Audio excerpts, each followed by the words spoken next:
Hello, now we're going to look at S18 Standard form. We're going to find the x and y intercepts. If you'll remember, we did this in class and we had two different methods that we did. So I'm going to show on this video both methods. Use whichever one works best for you.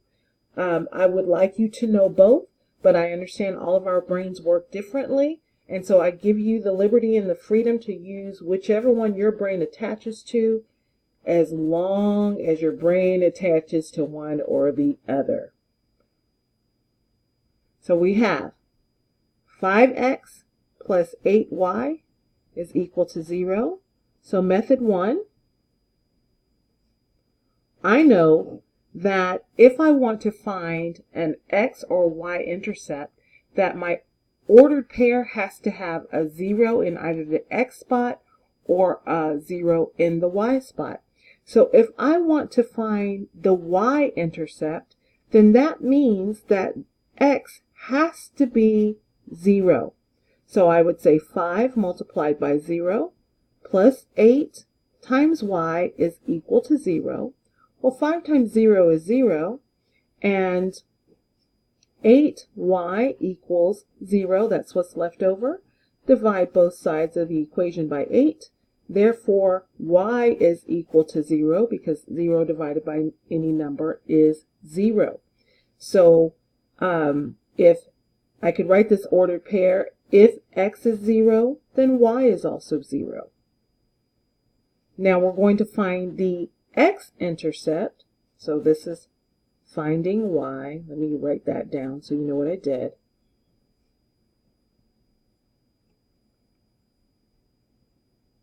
Now I'm going to find the x-intercept by replacing the y as 0. So I have 5x plus 8 multiplied by 0 is equal to 0. So I have 5x plus 0 equals 0. Therefore 5x equals 0. And if we divide both sides of the equation by 5, x is 0. So again, we have our ordered pair as 0, 0. Now the other method that I showed you was called the cover-up method. So we're going to call method 2 cover-up. Oh, like some crime just happened. We're going to cover it up. Just kidding. Don't cover up crime. All right. So if I want to know what y is, so let me rewrite this. If I want to know what y is, I cover up x, simulating that that's 0. And then I have 8y equals 0. And then I divide both sides by 8. Y is equal to 0. And then if I want to know what x is, I cover up y. And then I have 5x is equal to 0. Divide both sides by 5. Therefore, x is 0. So we can now put in our x-intercept as 0. All right, let's go ahead and look at the next one. Forget that. In this example, we're asked to find the y-intercept. We have 6x plus 5y equals 10. Well, if I want to find the x-intercept, then I would cover up y, but this time, since I just want to find y, I'm going to substitute 0 for x, put 5y is equal to 10. So 5y equals 10. Divide both sides by 5. Y is equal to 2. Or again, I could have just covered up 6x, and what I'm left with is 5y equals 10.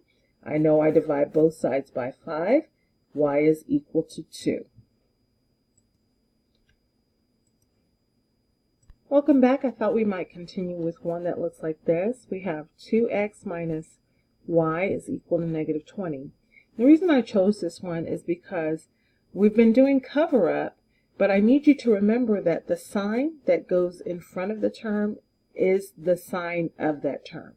So even if I use the cover-up method and I cover up 2x because I'm looking for the y-intercept, remember I need this to be a positive y. So there is the imaginary coefficient of 1 that is in front of y.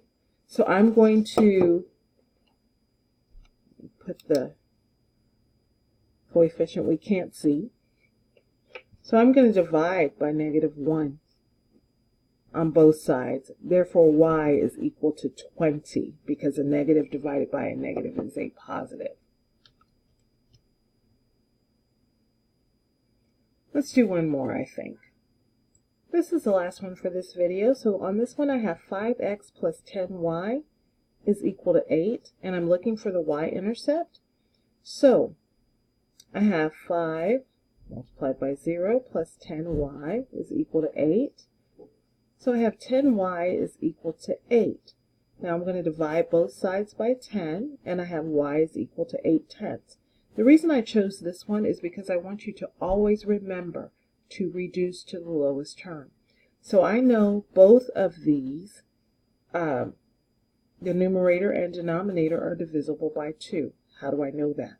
Well, if I look at the factors of 8, that's 1, 2, 4, and 8. And the factors of 10 are 1, 2, 5, and 10. And the largest number that they have in common is 2. That means that both the top and the bottom are divisible by 2. So I have y is equal to 8 divided by 2 is 4, and 10 divided by 2 is 5. So our y-intercept would be 4/5. All right, thanks for hanging in there. I'll see you next time.